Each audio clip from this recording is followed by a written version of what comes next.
Okay, let's take a look at section 9.6, titled Rationalizing Radical Expressions. We looked at this definition of a radical in simplest form. Requires three conditions to be met. The first one, no perfect nth power is a factor of the radicand. The second one, there are no fractions in the radicand. And the last one, there are no radicals in the denominator. And we used these rules of radicals, the product rule and the quotient rule, to help us simplify the radicals. Now, we've dealt with some radicals where there were some expressions where there were radicals in the denominator, but they were kind of special problems that the book made that came out really nicely. For example, these two. We've done problems like these in a previous section.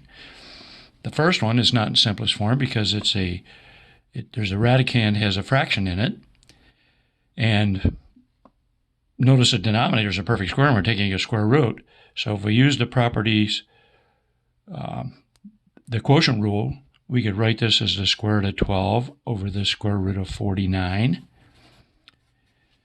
Now it doesn't satisfy parts 1 and 2 of the definition of simplest form because the denominator has a radical in it and the numerator has a radicand, a radical with a radicand that has it's a square root that has a perfect square that is a factor of 12. The denominator, we can get rid of the radical because it's the square root of 49, and 49 is a perfect square.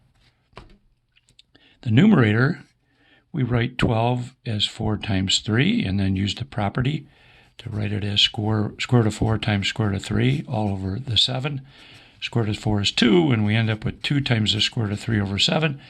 And that's in simplest form because it satisfies all three conditions. The radicand has no perfect square that's a factor. There is not a fraction underneath the radical. There's no fraction in the radicand. And the denominator has no radical in it. We also had some problems similar to this second problem here. This one is not in simplest form either. It has a radical in the denominator. And also the numerator doesn't, that's number 3, that it doesn't satisfy in the definition. And also the numerator has a perfect cube that divides the radicands. 8 divides 16. However, this one, because 2 divides 16, we can use the property or the rule for the quotient rule to rewrite this as one big cube root and then simplify the 16 over 2. We just get 8 when we simplify that. So we end up with 16 over x. 16x over 2 reduces to 8x. Notice no denominator again. So now it satisfies condition 3 of the definition of simplest form. It doesn't satisfy condition 1 because 8's a perfect cube, so we can use the product rule to write it as the cube root of 8 times the cube root of x, and then the cube root of 8 is just 2, so we end up with 2 times the cube root of x, and now it satisfies all three conditions. There's no perfect cube that divides x, there's no fraction underneath the radical symbol, and there's no radical in the denominator.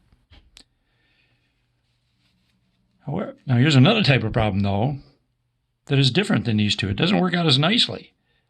Notice this one, we have a radical in the denominator. It doesn't satisfy, it's not in simplest form because it doesn't satisfy condition 3 of the definition of a radical in simplest form, but it doesn't work out as nicely as these.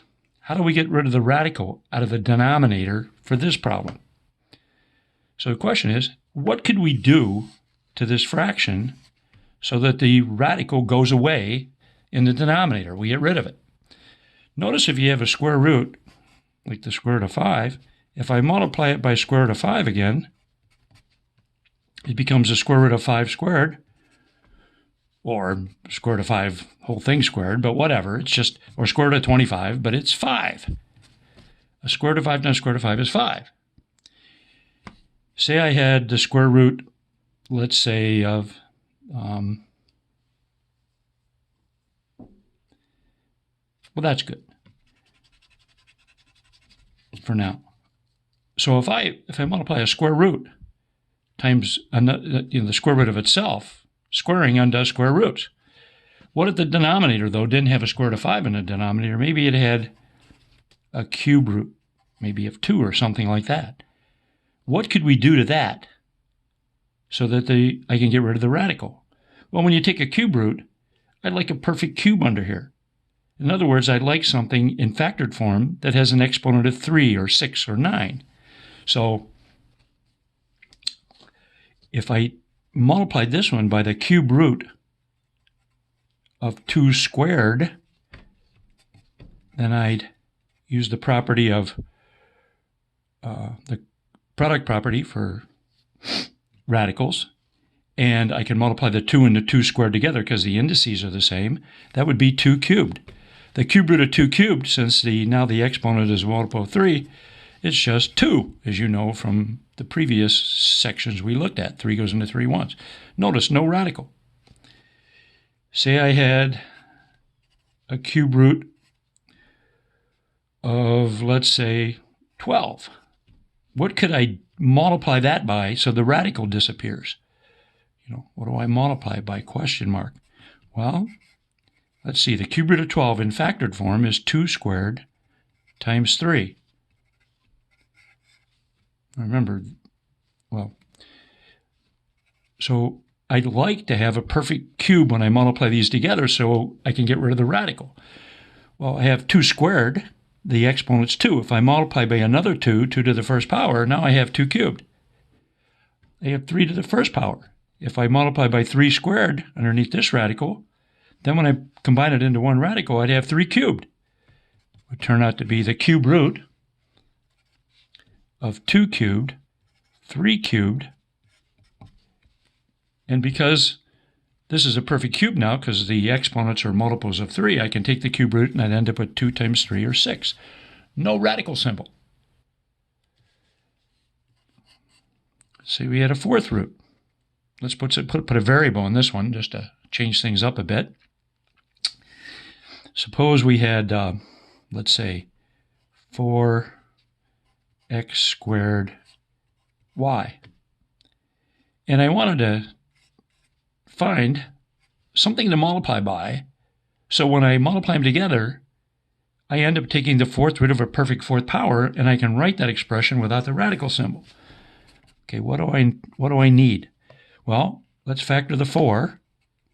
So we have 2 squared times the x squared times the y. I want to multiply by another fourth root, and I want, once I combine these two radicals using the product rule, I'd like the radicand to be a perfect fourth power. I'd like the exponents to be multiples of 4. 4, 8, like that. So when I take the fourth root, I can get rid of the radical symbol. In other words, the radicand would be a perfect fourth power. I have 2 squared here. I'd like the exponent to be 4, so I'm going to multiply by another 2 squared. That would give me 2 to the fourth when I multiply them together. Here's an x squared, so I'm going to multiply that by an x squared, because x squared times x squared is x to the fourth. Then the fourth root of x to the fourth is x. Here I have y to the first power, so I'm going to multiply by y cubed here. Then, when I multiply these two radicands together using the product rule, I end up with the cube root of 2 squared times 2 squared. That's 2 to the fourth, or 16. X squared times x squared is x to the fourth. And y times y cubed is y to the fourth. So when I take the cube root, or the fourth root, I'm sorry, this is not a cube root. Fourth root. When I take the fourth root of 2 to the fourth is 2. Fourth root of x to the fourth is x. The fourth root of y to the fourth is y. Notice, no radical. So I can, try to find a radical to multiply by this one so that I can, when I take the fourth root, I end up with the radicand being a perfect fourth power. I can get rid of the radical symbol. Let's try a cube root again with the radicand being, let's make it, this time, let's make it a little more complicated. Let's say 16. In fact, let's make it 48, just for the heck of it. Cube root of 48, let's say x, y to the 5th, z squared. And I'm looking for something to multiply by. What do I pick? So when I multiply these two radicals together, again, I'm going to multiply by a cube root, the radicand turns out to be a perfect cube. Let's rewrite this first radical here. Let's factor 48. Let's do it up here. So let's see, 48 is 8 times 6. Let's see, 8 is 2 cubed. 6 is 2 times 3. So that's 2 to the 4th times 3. So I'm going to rewrite the 48 in factored form because it's easier to do this if I do that. So I'll write 2 to the 4th times 3, and then times x times y to the 5th times z squared. Now I'm going to multiply by another radical, and I'm going to choose it. It's another cube root. I'm going to choose it so that when I multiply them together, I get a perfect cube underneath the radical symbol.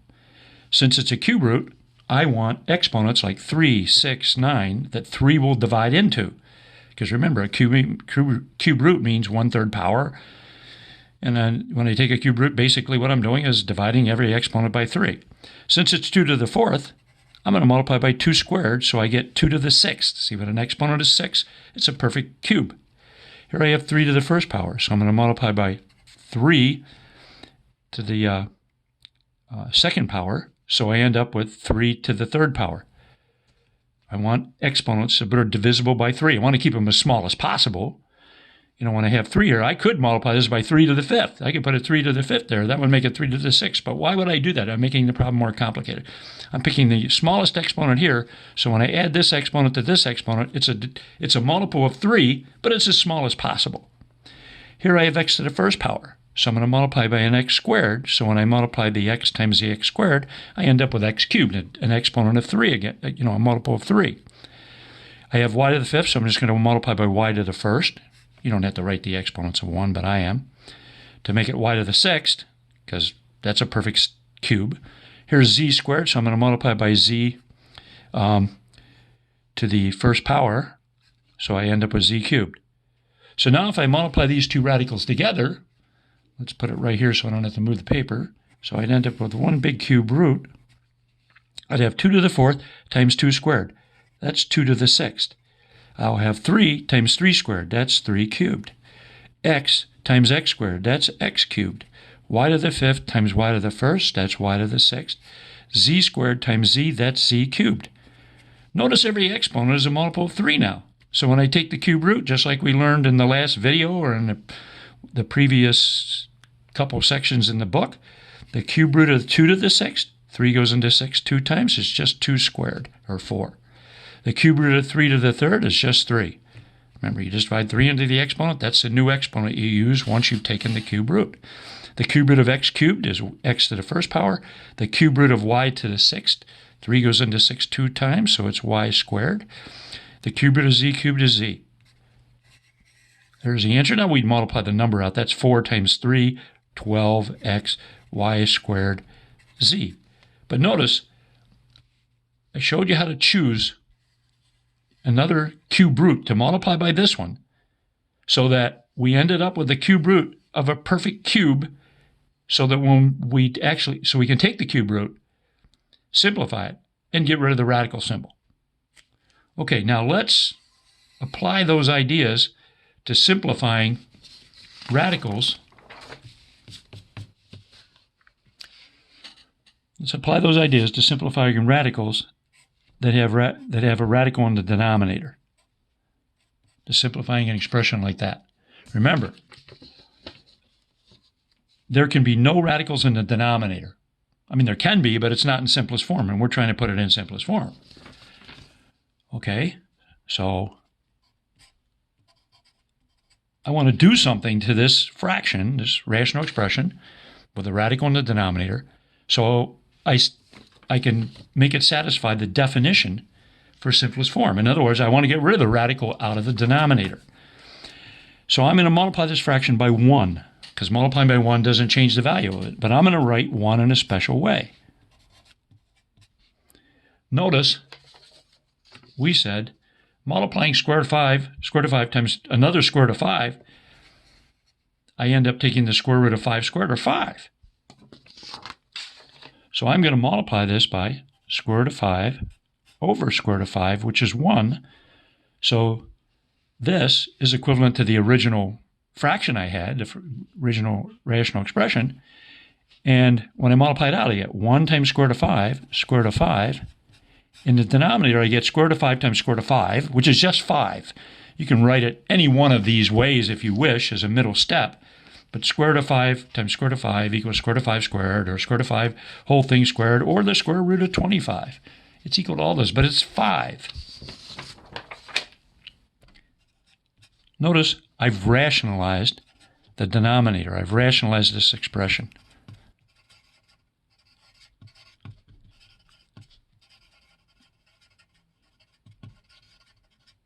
I've rationalized the denominator.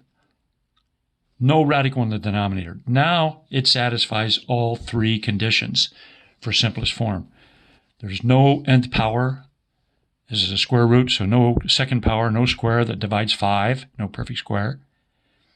There's no fraction underneath the radicand, underneath the radical symbol. 5 is not a fraction. And there's no radical in the denominator. Simplest form. Okay? All right. Let's try another one. I'm going to pick one out of the book here. Let's see. How about square root of 5 over square root of 12? And remember, the directions would be simplify. Simplify. Okay. Is this in simplest form? No, it actually violates 2 of the conditions for simplest form. There's a perfect nth power that divides the radicand. 12 is a radicand, and 4 is a perfect square, and it divides it.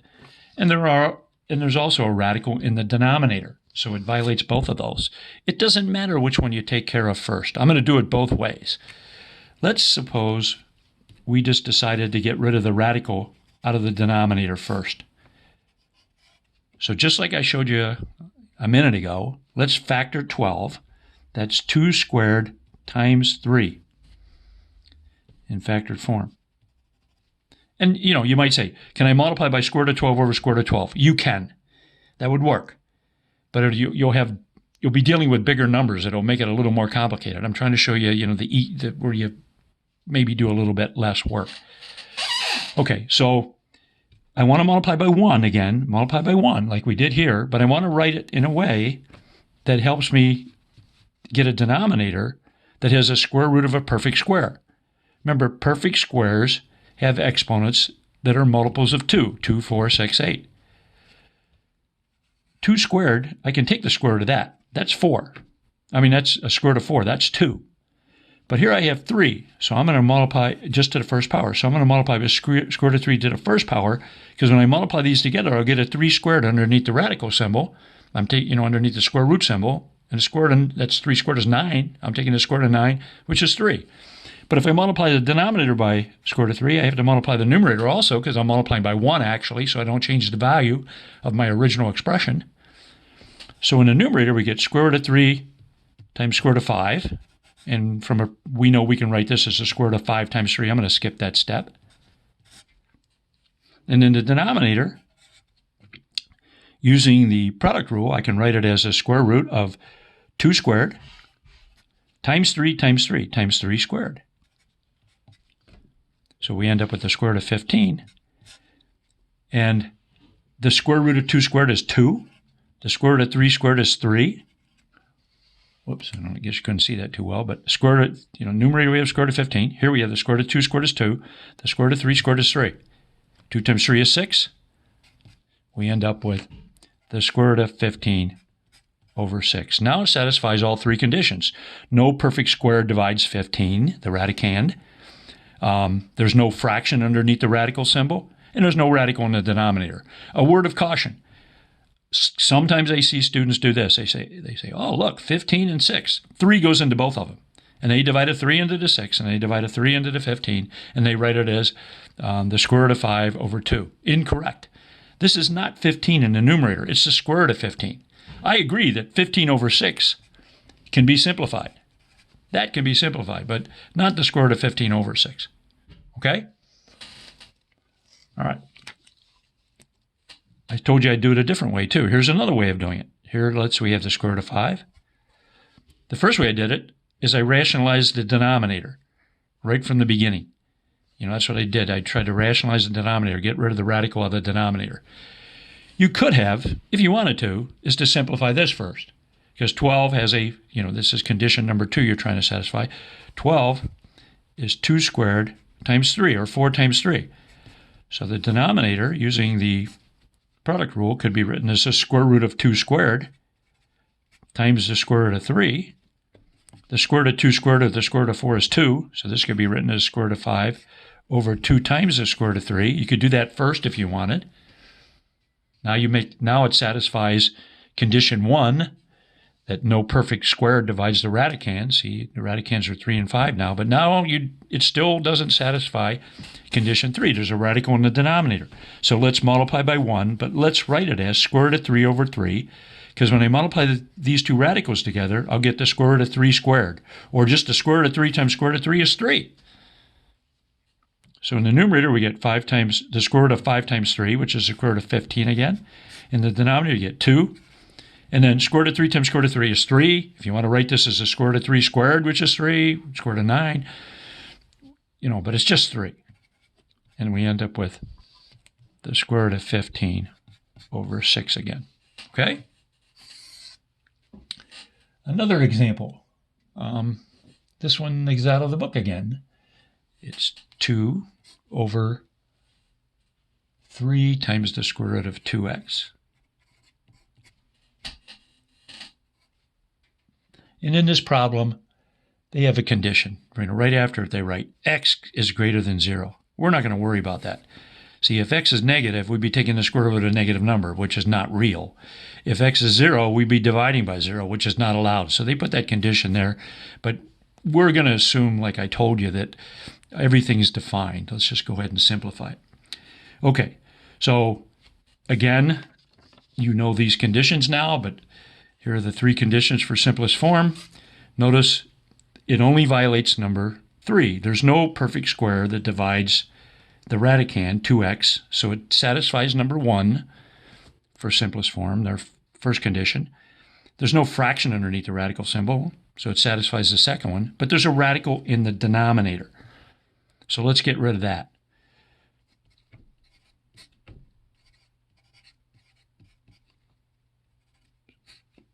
Okay, so we're going to multiply by 1, but we're going to write it in a way that rationalizes the denominator, that makes the radical go away out of the denominator.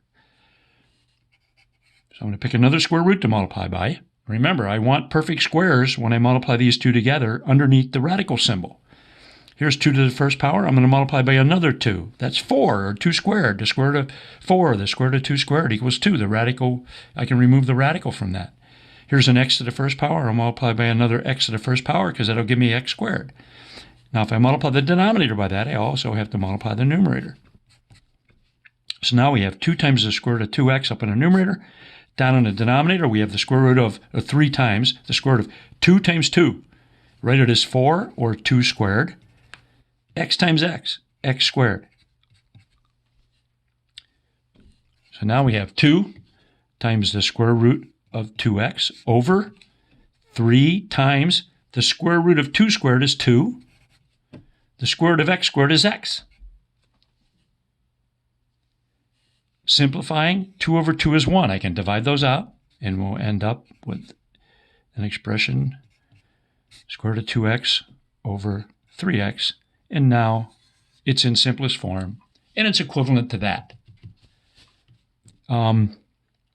It satisfies all 3 conditions. First condition, there's no perfect square that divides 2x, the radicand. There's no fraction underneath the radical symbol, and there's no radicals in the denominator. Again, a caution, don't divide these x's out. This is not x up in the numerator. It's a square root over that x. That's the answer. Okay? All right. Let me see what else is in the book here. All right.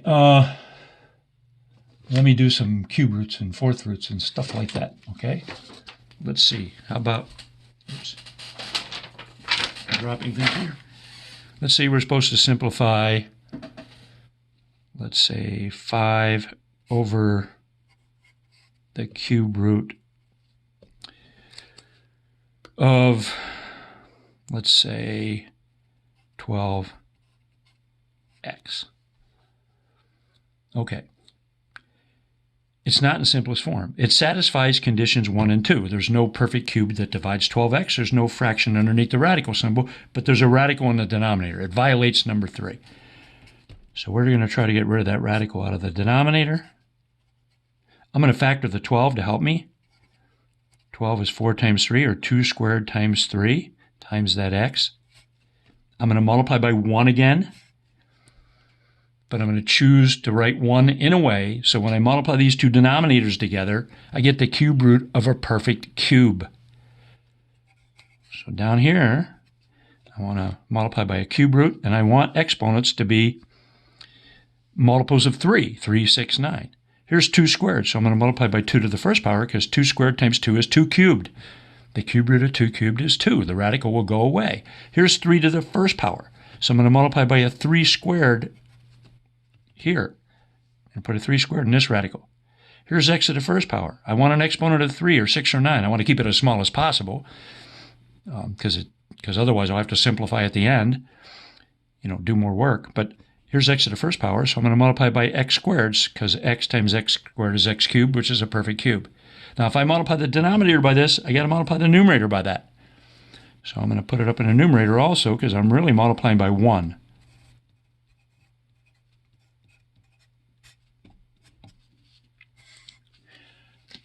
Now down in the denominator, look what I'm going to get when I use the product rule. I'm going to get the cube root of 2 squared times 2. That's 2 cubed. 3 times 3 squared. That's 3 cubed. X times x squared. That's x cubed. That's a perfect cube underneath the radical symbol. Up in the numerator, we have 5 times the cube root of. Now notice, 2 has an exponent of 1, 3 has an exponent of 2, x has an exponent of 2. That can't be simplified. That's going to stay the way it is. So I'm going to multiply the number out. So remember, the cube root of 2 times 9, that's 18, times the x squared. That doesn't simplify anymore. But now the denominator can be written as the cube root of 2 cubed is 2, cube root of 3 squared is 3, the cube root of x cubed is x. The numerator stays the way it is, 5 times the cube root. Remember, don't forget to write that index again all the time. I forget sometimes, but try not to do that, because you're really writing down something that's incorrect when you do that. But the numerator stays the way it was. The numerator remains 5 times the cube root of 18x squared.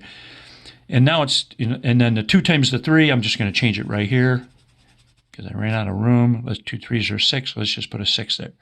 So we end up with 5 times the cube root of 18x squared all over 6x. Simplest form, satisfies all 3 conditions. There's no perfect cube that divides the radicand. There's not a fraction underneath the radical symbol. And there's no radical in the denominator. Okay? All right. Another example. Let's say we have the cube root of, I'm choosing this one out of the book, 5 over 18. Okay? All right. Now, it's not in simplest form. There's a fraction underneath the radical symbol. I could say, okay, let's use the quotient property and write it as the cube root of 5 over the cube root of 18. Now it satisfies condition 2, but now it doesn't satisfy condition 3 because there's a radical in the denominator. And by the way, it satisfies condition 1. 5 and 18, neither one of those has any perfect cube that divide them. So there's no perfect cube as a factor of either 5 or 18. So let's rewrite the 18 to help us get rid of the radical out of the denominator. We'll leave the numerator as it is, and then we'll have a cube root of 18 is 2 times 9, or 9 times 2. So 2 times 9 or 2 times 3 squared. Now I'm going to multiply this by 1, written a special way, so that when I multiply the denominators together, I get the cube root of a perfect cube. So down in the denominator, I'm going to pick the denominator of this second fraction I'm multiplying by to be the cube root of 2 squared. So I end up with 2 times 2 squared, which is 2 cubed. See, it has an exponent that's divisible by 3. I have a 3 squared here, so all I need is 3 to the first power here, so I end up with a 3 cubed. Then I multiply the numerator by exactly the same thing, because I'm multiplying by 1. So we end up with, let's see, the numerator becomes the cube root of 5. I'll leave it the way it is for one more step. Times the cube root of, now, well, let's go ahead and use the properties. I want to write the numerator as 1 cube root. So I'm going to write it as a cube root of 5. See, both cube roots. So cube root of 5 times 2 squared times 3. But the denominator becomes the cube root of 2 times 2 squared, 2 cubed. 3 squared times 3, 3 cubed. The denominator is cube root of 2 cubed is 2. The cube root of 3 cubed is 3. Notice the numerator is the cube root of this product, but it's 5 to the first power times 2 squared times 3 to the first power. That's a prime factorization. This does not simplify, as there's no perfect cube that divides the radicand. Notice all the exponents are less than 3, like we discussed in a previous section. So we're just going to multiply that all out and write it as a number. Cube root of, let's see what it is. So that's 4 times 5, that's 20, times 3, what is that, 60? So there's the final answer. Oh. And then we'll replace the 2 times 3, which I'll do right here again, with a 6. And I'm done. Okay? Now don't divide that 6 into the 60 again. That's incorrect. I told you why already. Okay? Oops. Let me see here. Some more problems. What else they got here? Let me do they don't have any more problems. I'll make another one up. Let's do a fourth root just for the heck of it. Okay, let's say we have 2x times, or let's say over y times the fourth root of, let's say, 8x y cubed, let's say. Let's just say we have that, and we're supposed to simplify that. This one, not in simplest form. It only violates number 3. I'll let you determine why it doesn't violate 1 and 2. But it violates number 3. There's a radical in the denominator. So let's correct that. Whoops. Let's not make that